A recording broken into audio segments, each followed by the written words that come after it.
Qatilul ladzina, perangilah orang-orang yang la yu'minuna, tidak percaya billahi, kepada Allah, wala, dan tidak percaya bil yaumil akhiri, dengan hari akhir, wala yuharrimuna, dan orang-orang yang tidak mengharamkan ma harrama, apa yang diharamkan Allahu, oleh Allah, wa rasuluhu, dan diharamkan oleh Rasulnya.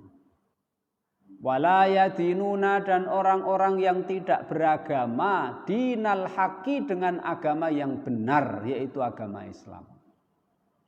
Lah siapa mereka itu? Minal ladzina utul kitab, dari, yaitu orang-orang yang telah diberi kitab suci kepada mereka, yaitu orang-orang Yahudi dan Nasrani. Perangilah mereka hatta yu'tu, sampai mereka mau memberikan al-jizyata, upeti, an yadin, langsung diserahkan dengan tangan mereka, wahum, sedangkan mereka soghiruna, dalam keadaan hina atau rendah. Bapak Ibu yang saya hormati,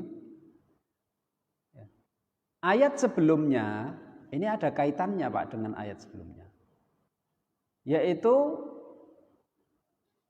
Allah Subhanahu wa ta'ala menjelaskan kepada kita bahwa orang-orang musyrik itu, Yahudi, Nasrani, musyrik yang lain itu najis rohaninya.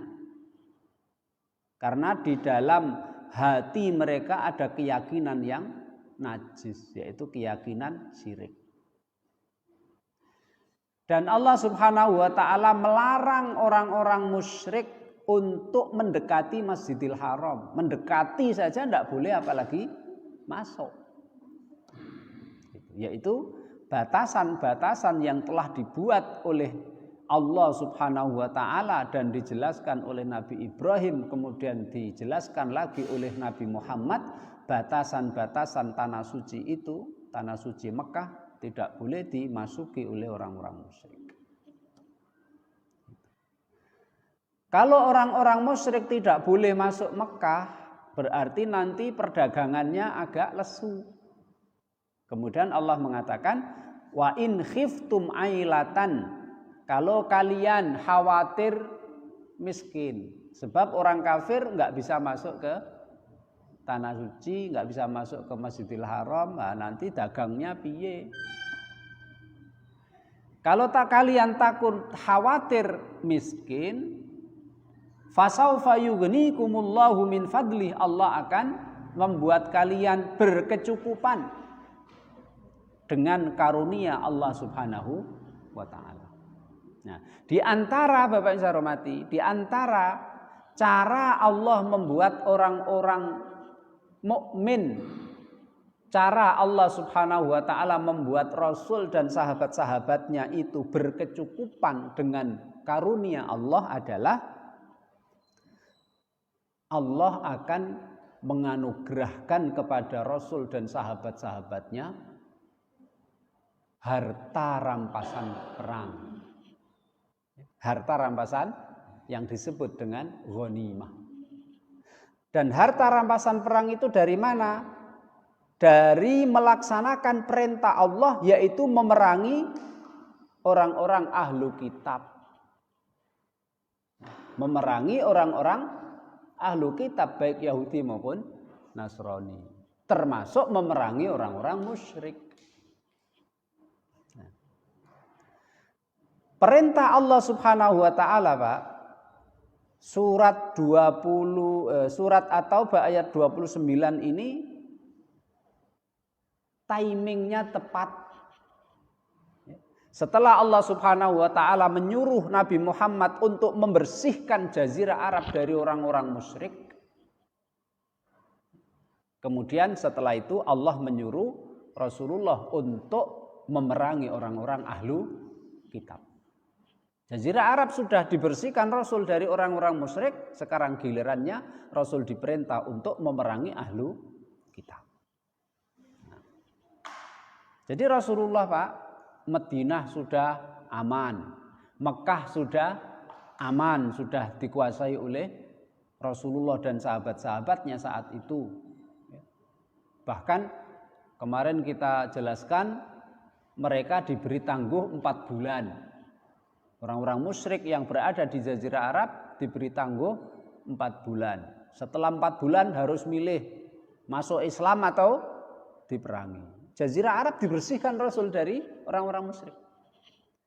Setelah bersih dari orang-orang musyrik, Allah Subhanahu wa taala memerintahkan yang untuk lebih luas lagi, yaitu memerangi orang-orang Yahudi dan orang-orang Nasrani. Lah orang-orang Yahudi dan Nasrani itu di mana? Kebanyakan di negeri Syam, Pak. Negeri Syam, yang negeri Syam itu tunduk kepada kekaisaran Romawi, yang ibu kotanya adalah Konstantinopel, yang sekarang masuk Turki.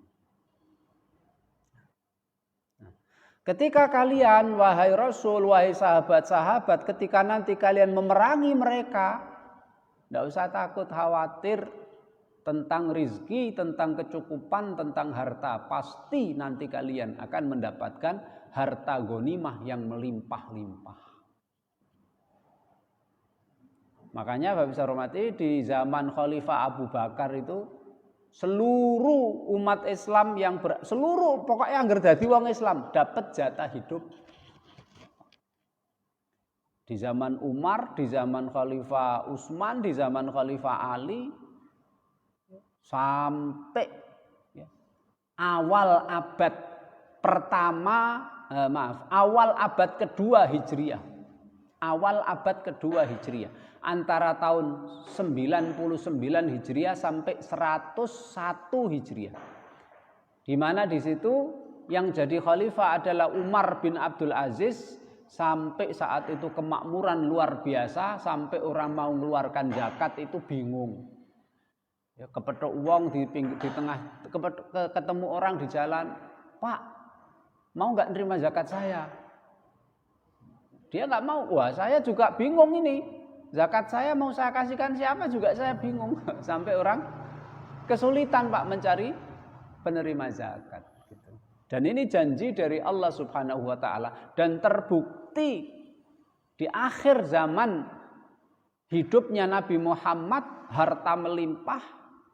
Kemudian di zaman Khulafaur Rasyidin harta melimpah, dan di kekhalifahan Umayyah, Abbasiyah juga hartanya yang Allah berikan kepada umat Islam melimpah-limpah hasil dari ghanimah atau harta rampasan perang.